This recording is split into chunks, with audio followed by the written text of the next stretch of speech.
Hello and welcome to the week ahead from the Financial Times in London. Here are some of the big stories we'll be watching this week. Russia's war games strike fear into its neighbours. Apple launches its 10th anniversary iPhone at its new headquarters in California. And the Bank of England holds its September Monetary Policy Committee meeting. First to Moscow's military exercises in Western Russia, Belarus and Kaliningrad. These are the first big scheduled military exercises in Russia's Western district since 2013. Moscow says the drills will only involve around 12,000 troops, but the true figure could be closer to 100,000, which would make them the biggest in Europe since the Cold War. Russia has in the past skirted around commitments in the so-called Vienna document, which oblige it to invite large numbers of foreign observers to drills involving more than 13,000 personnel. It does so by running multiple, nominally separate manoeuvres in parallel. Moscow felt compelled recently to pledge it wouldn't use the drills as cover to invade one of its neighbours. But with its annexation of Crimea still fresh in the memory, Russia's neighbours are jittery.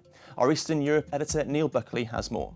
Countries like the Baltic republics, Estonia, Latvia, Lithuania, Ukraine, even Poland have been very concerned that these exercises could be cover for something else. Now, we haven't seen evidence that that is the case. Russia hasn't been preparing the way through information warfare, propaganda, or whatever, for any kind of attack. It hasn't created the pretext for one, so it seems unlikely that will happen.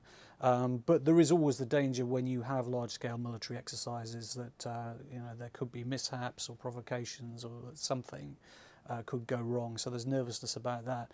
There's also been a suggestion they could be used to leave behind some troops or equipment in Belarus.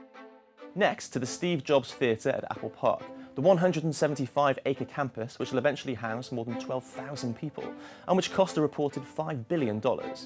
As well as unveiling its new home, Apple will be showing off a new range of iPhones, which if you believe the hype could be its biggest product launch in years. After the move to larger screens unlocked a huge wave of growth with the iPhone 6 back in 2014, Tuesday's event at Apple's new headquarters will mark another shift, not just in design but in strategy too. A new addition to Apple's lineup will be an iPhone Pro model, featuring more advanced technology, as our US technology correspondent Tim Bradshaw reports.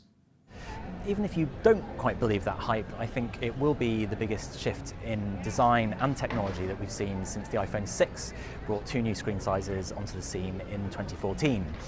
The biggest changes in the technology will be to a new Pro model, which will be a more expensive version of the iPhone, much the way that Apple segments its iPads into iPad Pro and the regular model. And it will see the inclusion of a new screen and a new depth sensing camera that will provide new security and augmented reality features.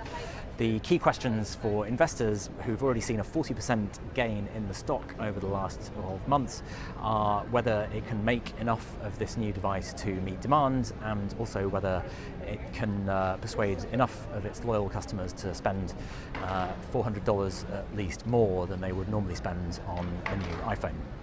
But with many of the product details already leaked, and with Apple's shares trading close to their all-time high, some investors might be hoping Apple reveals one more thing to prevent a post-launch hangover. And finally, to the Bank of England, which on Thursday will publish the decision and the minutes of the September meeting of its Monetary Policy Committee. This will be the first meeting attended by Dave Ramsden in his new role as Deputy Governor for Markets and Banking, which brings the committee back up to a full complement of 9 members. So Dave was Chief Economic Advisor to the Treasury until very recently, and he hasn't made his views on monetary policy known publicly. But it would be highly unusual for him to vote against the majority at his first meeting, as our economics correspondent Gemma Tetlow explains. The data that's come out since the August meeting, if anything, suggests a slightly weaker picture for the economy and slightly lower inflation than we've been expecting back at the beginning of August. So there doesn't seem to be a lot to push them towards any greater impetus to raising rates more quickly. But it will still be interesting to see what language they use in their statement. In August, the financial markets took the vote for a rate hold as being quite a dovish signal, but actually the detail of the statement from the bank suggested that they were trying to send a more hawkish signal, that even though growth is quite sluggish, that actually reflects a new normal for the UK economy, so they may be pushed into raising rates even if growth doesn't pick up to levels that we've experienced in the past.